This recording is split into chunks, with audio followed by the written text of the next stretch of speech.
On this Saturday night, securing a ceasefire. Hopes for a deal to halt the fighting in Gaza. Hoping so. We're still working real hard at it. As the U.S. begins airdropping aid to the war-torn Strip. Factory fire, a massive blaze at a prominent potato chip plant in New Brunswick. The cost of conception, why fertility treatments are becoming more expensive. Plus, raising a glass to Britain's wonkiest watering hole. It's older than the United States of America. The campaign to save the Crooked House pub. Global National with Farah Nasser. Reporting tonight, Jeff Semple. Good evening and thank you for joining us. There are reports tonight of progress in a proposed ceasefire deal between Israel and Hamas. Senior U.S. officials say the Israeli government has essentially endorsed a framework for a 6-week break in the fighting. Hamas must now decide if it agrees to the terms, which could see the release of Israeli hostages and allow aid to reach desperate Palestinians in Gaza. Ahead of negotiations in Cairo tomorrow, the U.S. delivered the first of what it says will be many airdrops of aid over Gaza. The U.S. Air Force says 3 Super Hercules planes dropped 66 pallets loaded with food and water. Abigail Bimman has our top story tonight and a warning. Some of the details and video in this report are disturbing. Pictures from the first U.S. military aid drop. American officials said 3 planes sent more than 38,000 meals into southwestern Gaza. Jordan and France have also carried out drops from the air. While on the ground Saturday, hundreds once again stormed this truck for bags of flour. The UN says a quarter of Gaza's population is on the brink of famine. And these people need to have not just food and water. The hospitals need equipment. They need specialized services. They need special machines. A UN team delivered medicine and met with the injured at Al-Shifa Hospital. The Hamas-run health ministry said 115 Palestinians waiting for aid were killed Thursday, blaming Israeli gunfire. Israel disputes those numbers and blamed most of the deaths on crowds that stampeded aid trucks. Others shot when they threatened soldiers. Canada is among the countries calling for an investigation. Meanwhile, negotiations are expected to resume in Cairo Sunday, with many hoping for a ceasefire before Ramadan, which starts March 10th. I'm hoping so. We're still working real hard at it. Not there yet.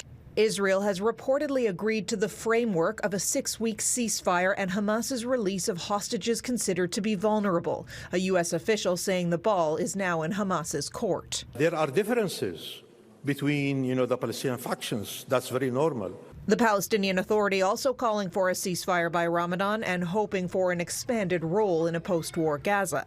We're praying for them and every step that we're taking.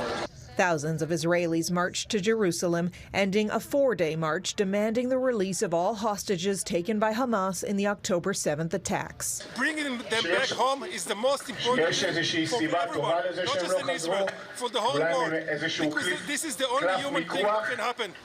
The war now nearing the 5-month point, with Israel pegging the number of hostages who remain in captivity at more than 130. Abigail Bimman, Global News, Ottawa. A cargo ship has sunk in the Red Sea after it was attacked by Houthi rebels last month. The UK-owned commercial vessel was abandoned a couple of weeks ago after it was hit by a ballistic missile. It's the first ship to be completely destroyed since Yemen's Houthi rebels began launching attacks along the crucial shipping route in response to Israel's war in Gaza. The ship's fuel and cargo, including more than 41,000 metric tons of fertilizer, now pose a serious threat to marine life in that region. In Ukraine, 7 people were killed after a Russian drone strike in the southern port city of Odessa. Military officials say the drone was shot down by Ukrainian air defenses, but falling debris hit a residential building. Ukrainian President Volodymyr Zelensky says 2 children are among the dead and at least 8 others were injured. Zelensky is calling on allies for more air defense support. Turning to news here at home now, a major fire tore through a prominent potato chip plant in New Brunswick, destroying the building and leaving around 100 workers without a job. Take a look at these towering flames. The fire broke out at Covered Bridge Potato Chips. That's in the town of Waterville Friday evening. 9 fire departments responded, battling the blaze for over 4 hours, preventing the flames from spreading to 3 nearby propane tanks. 1 firefighter was taken to hospital but has since been released, and none of the plant's employees were hurt. Within maybe around 3 minutes, we evacuated the whole plant, and we radio communicated with all my staff, and we did a head count outside in the muster area, and we made sure that everybody was out. It's bad for the community. There's about 100 people employed here and everything. Hope and pray this job opens back up so I can get back in. My husband worked there with me. Fire officials say they're still investigating the cause, but employees say they believe the fire started in a fryer machine. Well, to the latest now in our Global News investigation, uncovering troubling allegations that some for-profit companies in Ontario's child welfare system are allegedly targeting Indigenous youth to bring in revenue. Well, tonight we travel to Northwestern Ontario, to Grassy Narrows First Nation, a community that has seen its children sent south for years. Our chief investigative correspondent, Carolyn Jarvis, examines the reasons why and the impact of separating Indigenous families yet again. On the edge of Grassy Narrows First Nation, this is the sound of optimism. So this is going to be a game changer in this community. Yeah, definitely it's going to be a game changer. 5 homes, all fourplexes, being built for kids in the child welfare system and those transitioning out of care. That's our goal, is to try to keep our kids in the community. For too many years, children from Grassy who have been placed into care have had to move to foster and group homes far away. Our children come back more damaged. Mariah Swain is fighting to keep families together and at home. When children are sent to these places, they become a money-making industry. They're not a commodity. Megan Taylor was sent south, removed from all that was familiar. They just don't know who they, I didn't know who I was. To understand why children from Grassy have to leave, you need to look to its past.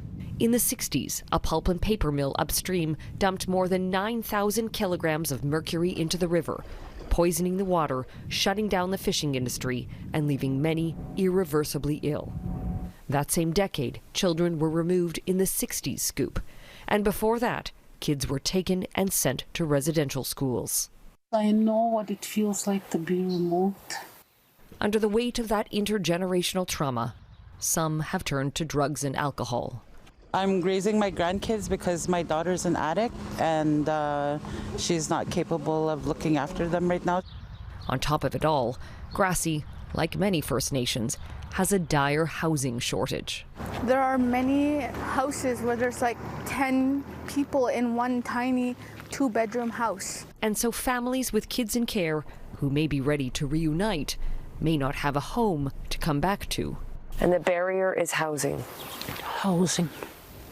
It's why leaders here say the need for help is as urgent as ever. We want our children back. We want them home. Carolyn Jarvis, Global News, Grassy Narrows First Nation. Prime Minister Justin Trudeau met his Italian counterpart, Giorgia Meloni, in Toronto today, announcing plans to establish a roadmap for enhanced cooperation. The leaders say they will collaborate on issues such as energy security, migration, and economic growth. This is Meloni's first official visit to Canada since her election in 2022. She's widely regarded as Italy's most right-wing leader since fascist dictator Benito Mussolini.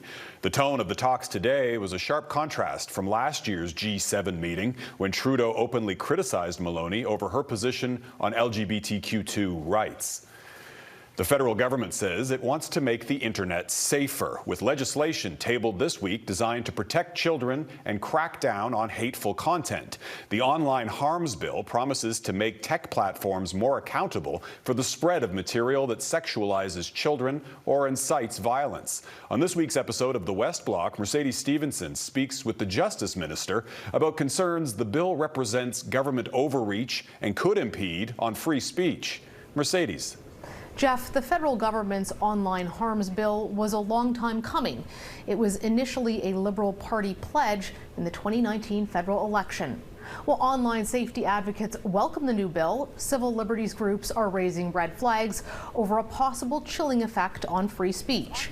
On this week's The West Block, Justice Minister Arif Virani defended the government's approach, saying that they took concerns about free speech into account when coming up with the legislation. There was an initial effort in countries like Germany and elsewhere to do a takedown across a whole series of categories of information, where the simple response was just get it off of the internet, get it down as fast as possible, usually within 24 hours.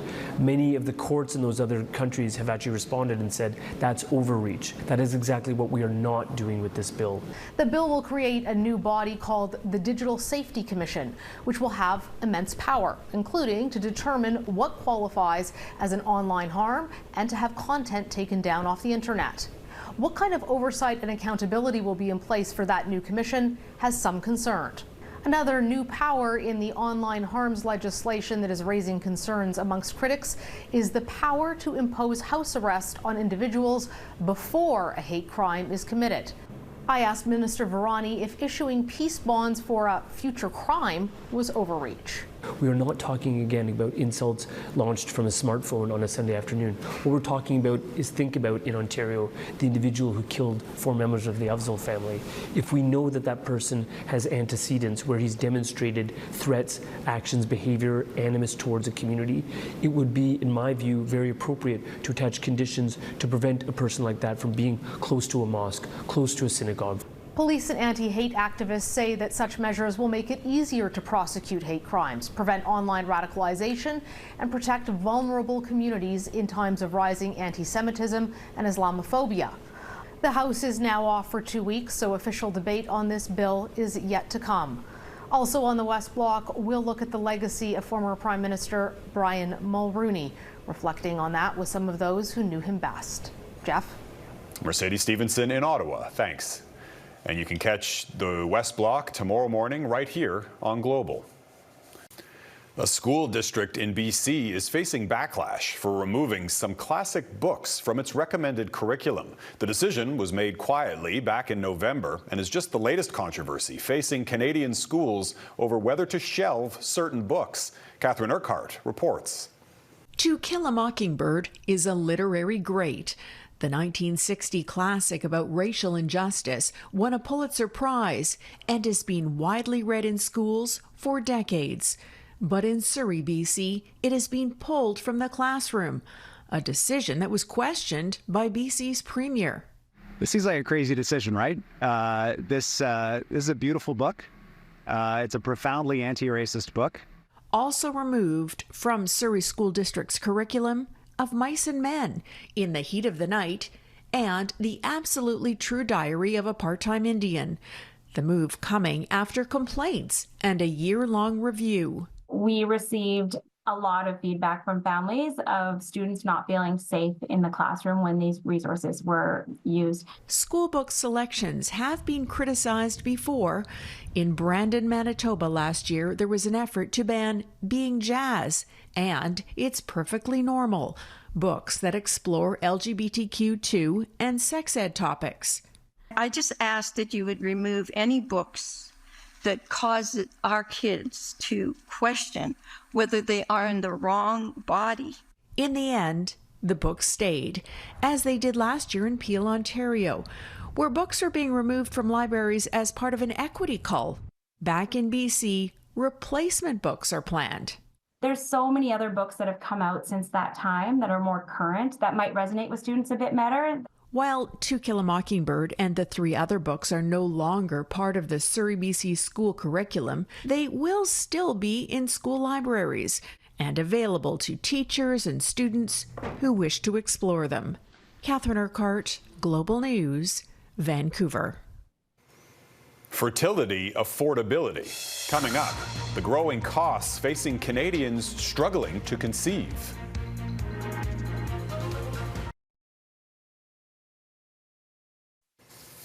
Fertility treatment can provide a lifeline for those struggling to conceive. It's an expensive procedure, and a Global News analysis found inflation is pushing those prices even higher. Nathaniel Dove reports on the growing cost of conception. A mother of one, Kaylee Benjamin and her husband knew they wanted another child. I have so much love to give in the role of being a mother. And I know that I have more love to give to another child. They conceived naturally last time, but this time struggled. We were able to conceive, and I had a miscarriage just over 2 years ago. And after that, found myself unable to get pregnant. She underwent months of medication, procedures, and in vitro fertilization at a cost. Total, it's like hovering around $30,000. 1 in 6 Canadians struggle with infertility, and more are seeking treatment for non-medical reasons. We are definitely seeing a generation that's delaying childbearing for reasons like getting an education, not meeting their life partner, wanting to advance their career. Just like with everything else, treatment is getting more expensive. Fertility costs have risen, and I think that is aligned with inflation in other arenas. How much you'll need to spend depends on where you live. Some provinces pay for one IVF cycle, some offer tax rebates, others don't provide any support. All this means procedures cost different amounts, and they've gotten more expensive. Plus, treatment requires medication, which adds thousands of dollars more. I always tell patients, one of the things you need to do is consider your fertility treatment in your entire financial plan. Costs, Benjamin says, forced her to question her plan. Over and over, we would consciously ask ourselves, are we sure we want a second child? But it worked. She's due in June, a girl. She's also lucky, only needing one IVF cycle. Others may need more, adding to the cost and tough choices about having the family they want. Nathaniel Dove, Global News, Toronto. Still ahead, honoring Brian Mulroney's lake-saving legacy.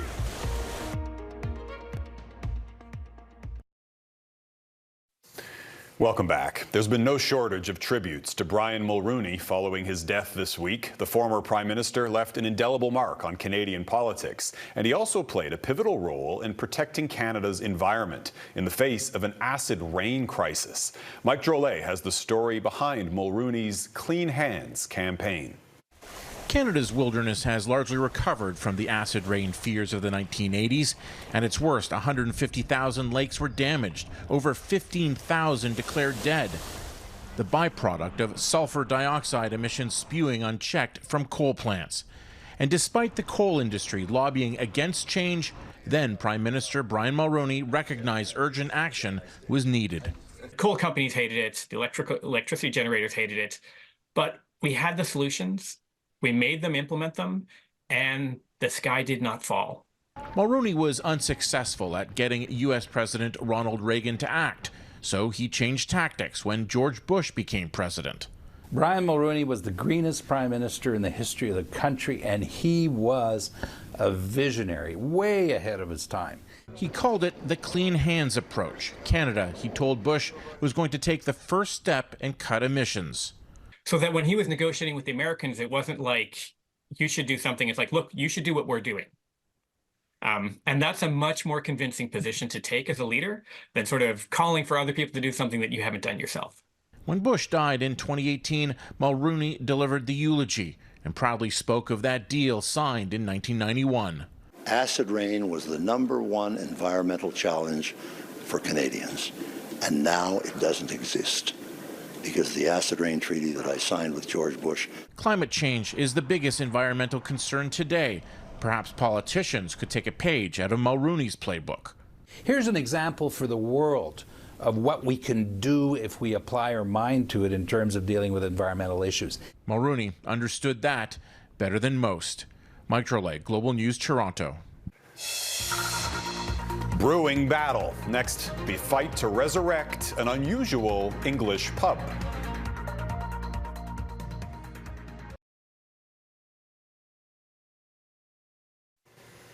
Welcome back. Residents of a small town in England are raising a glass to a remarkable victory. Their favorite pub, established way back in the 1700s, was demolished last year. But they've now been told the historic watering hole must be rebuilt exactly as it was. As Redmond Shannon explains, restoring the Crooked House pub isn't exactly straightforward. Italy may have the Leaning Tower, but England had the Leaning Tavern, a pub where you felt drunk even before you had a drink, in a building dating back to the 1700s. Ooh.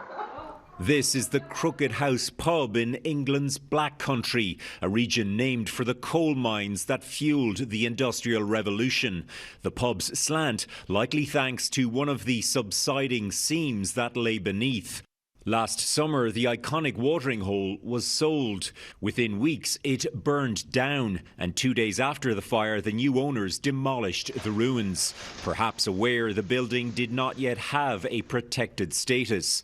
Police later made arrests in an arson investigation. I'm devastated. I've been there since 1765. It's older than the United States of America. It's been standing there all that time.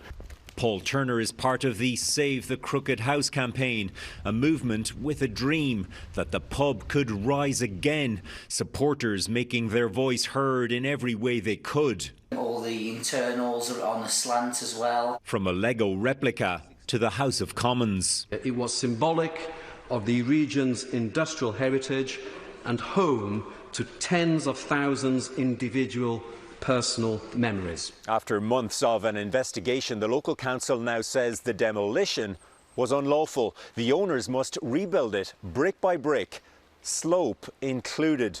We expected to have a longer wait than this, so we were absolutely delighted. It's made a massive difference to our, it's increased our confidence that this is going to happen. The owners may yet appeal because building a sloping pub that meets modern safety standards will cost millions.